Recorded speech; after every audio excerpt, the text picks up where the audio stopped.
So now that you have selected the grants that are available and the ones that you're interested in applying, now it's time for the grant writing process. And this might be difficult or confusing for individuals who've never written a grant before, but don't worry. I'm here to offer you just a few tips to make the process a little bit easier. So, my first suggestion is to carefully read the requirements when deciding to apply for a specific grant. Make sure that you are eligible, make sure you have the documentation that's needed to submit whenever applying. So, make sure you read through even the questions that they may ask carefully before you start the actual writing process. The next thing is to make a checklist of the information and the documents that are required.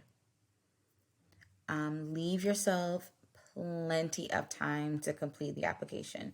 There are a lot of questions. Your responses need to be very detailed and very specific, so you don't want to find yourself in a space where you have to rush to get it all done. Next, make sure you know what specific goals that you have for the funds or what you're going to use the funds for and what specific goals you want to achieve with the materials or the experience that you're going to provide for your students with the money from the grant. Make sure you know exactly how this will benefit your students. So not a general goal or general idea. I want my students to enjoy acting. That's very broad. That's not specific enough. And you want to include solid information with measurable goals. So you want to be able to use data to show how effective the goals are and how you're meeting them.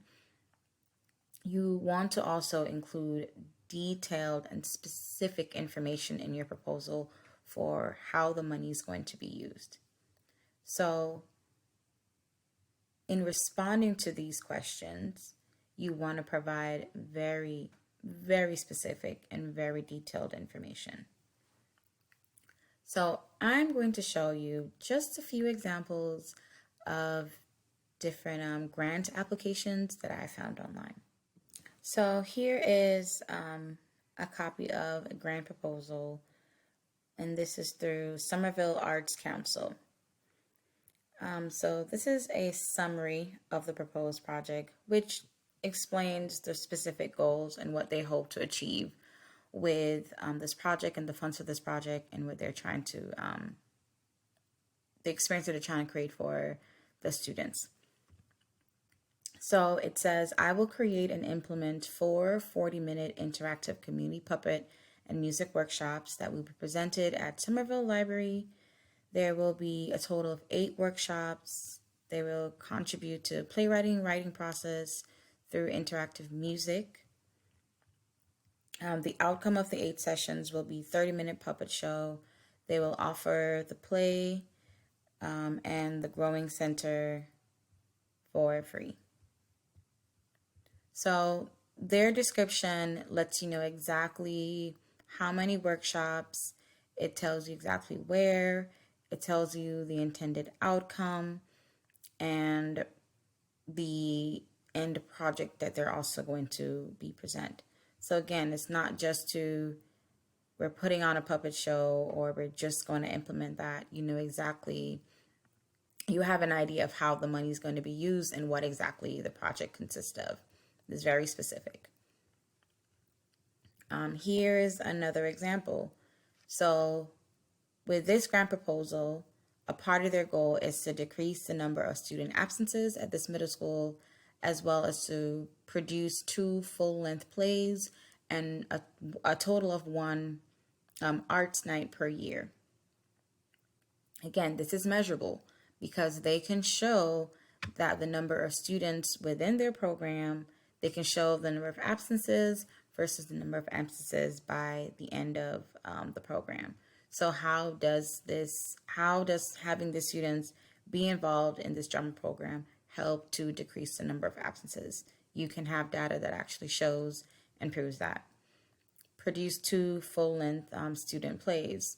So again, they can have the documentation of the performances that are done, as well as the arts night that they have each year at the school.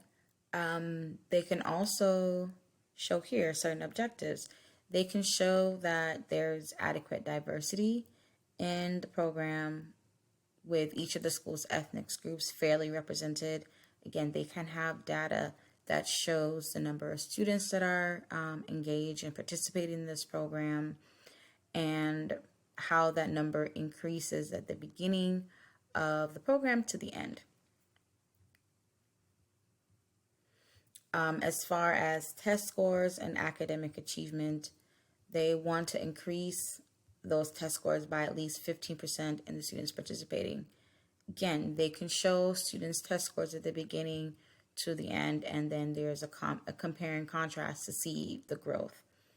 So again, these goals and objectives that they have for this particular program, they're measurable. They're very, very specific, and they're measurable because you can provide data, you can provide documentation to show that. Now, for the section on how you're going to implement and how the funds are going to be used, here's a very detailed description of exactly how the program is going to be ran and how they're using the funds and how they're going to impact the students. So they describe 2 staff members from the American Conservatory Theater's Young Conservatory will be selected to oversee the operation. They describe having on a rotation on daily basis, having first year members volunteer. They describe the first 2 weeks of the school year, they'll have members that will present monologues to the students. As far as the objective in increasing test scores by at least 15%, they explain that they'll have ACT directors that will work with student teachers to chart academic process and test results of the students participating in the drama club over time. They also describe how during each quarter, drama club student achievement will be measured and improvement will be the goal. At the end of the 2 years, they're going to reevaluate the test scores of students that are in the program versus not in the program. So again, they're giving you very specific information on how they're going to gather this information as regards to how the program benefits the students. So this is information that you need to consider prior to writing out your proposal, or even as you're writing it out. Make sure, again, it's not very general, but it's very